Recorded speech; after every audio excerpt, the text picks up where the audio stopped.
In your mind, every day you can create a new process if you're willing.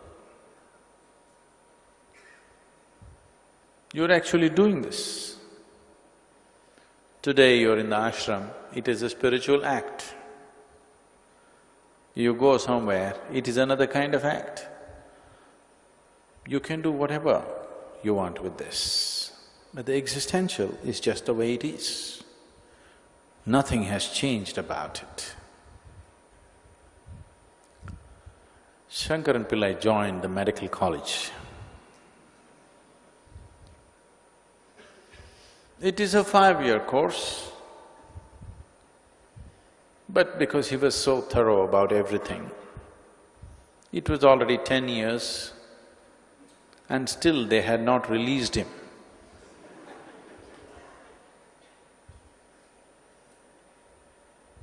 Then one day he went to the library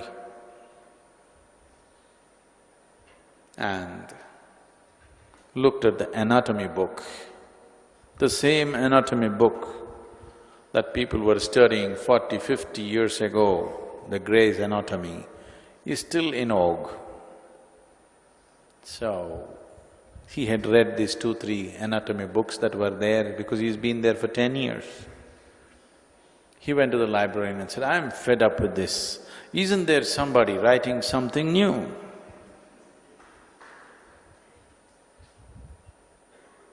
The librarian said, "Well, in the last 10 years you've been here, not a single bone has been added to the human system, so they haven't written anything new."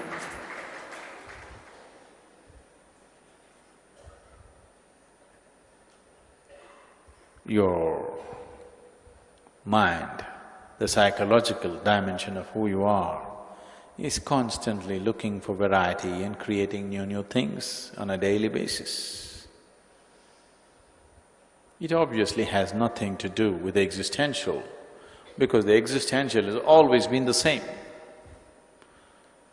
That is why the psychological decided something that is same all the time must be naturally boring. And that is why life has completely bypassed you. Right now, the question is coming because the only thing that is valuable in your life is your psychological process. You would not like to see that it is all rubbish. Definitely you would not like to see that it's all rubbish. So now the question arises, if you rubbish my lunacy, you must rubbish my love also. If you rubbish my rage, you must rubbish my devotion also. Yes, it is all rubbish. But right now that's all you have. So, at least create some wonderful kind of rubbish, because you have to employ this if you want to go beyond. Does the psychological have anything to do with the existential?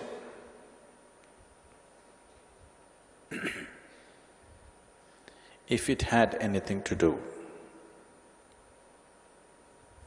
if it had anything at all to do, then it wouldn't be something that you gathered, it would have been a part of you. But right now, the whole psychological process is the gathered process. Does it mean to say that the psychological has no meaning? It has. It is just like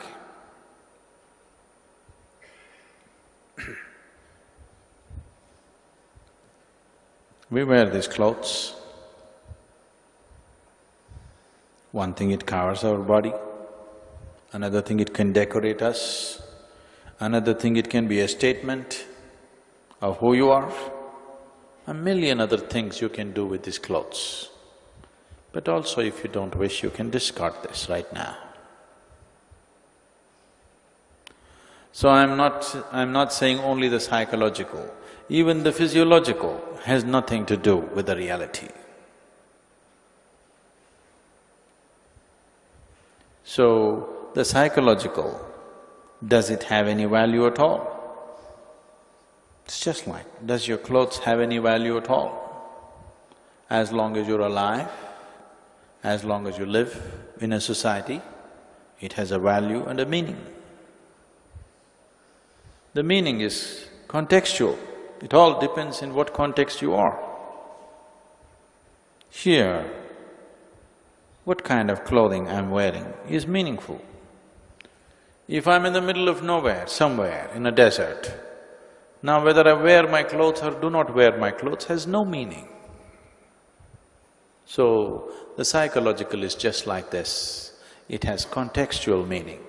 If you want to be in a certain place, you need to maintain your psychology in a certain way, because it has no meaning if you let it flow all over the place, then they send you to a certain place. If you do not create a meaningful psychological process, somebody else will decide where you should be. So, in that context, it is important. I am not saying it has no value in your life. It is extremely valuable. What kind of psychological process you carry within yourself right now, in that context, your love, your poetry, I like both of them, but your lunacy, I think we could do without it. I could do without it. I see a lot of it every day. So, the psychological process is created by you. It is your creation. The existential is not your making. It is the Creator's creation. You enjoy the psychological, there is no problem. But if you get lost in the psychological, then you will completely miss the existential. If you get too enamored by your own creation, you will totally miss the Creator's creation. Are they connected? You cannot exist here without the psychological. The existential is not your doing, there's nothing to do about it, it's there. But the psychological is your creation, so you can make it happen the way you want it. It can be 100% conscious process. You can have it or pull it back. You can throw it out or you can pull it back. Aren't you doing this all the time? Today you love this person, tomorrow it's all wrapped up and kept inside. Isn't this happening? So, your psychological, you can throw it out if you wish or roll it back if you want. And you can either have it going within yourself or you can just put it off. If you have the choice, if you really have kept the choice with yourself as to what happens in the sphere of the psychological is your conscious choice. Psychological is also a beautiful garden. If you have lost control over it, then you may call it love, you may call it poetry, you may call it rage, but it is just that one word which you said, it's just lunacy. Once it is no more a conscious process, it is just become a lunacy.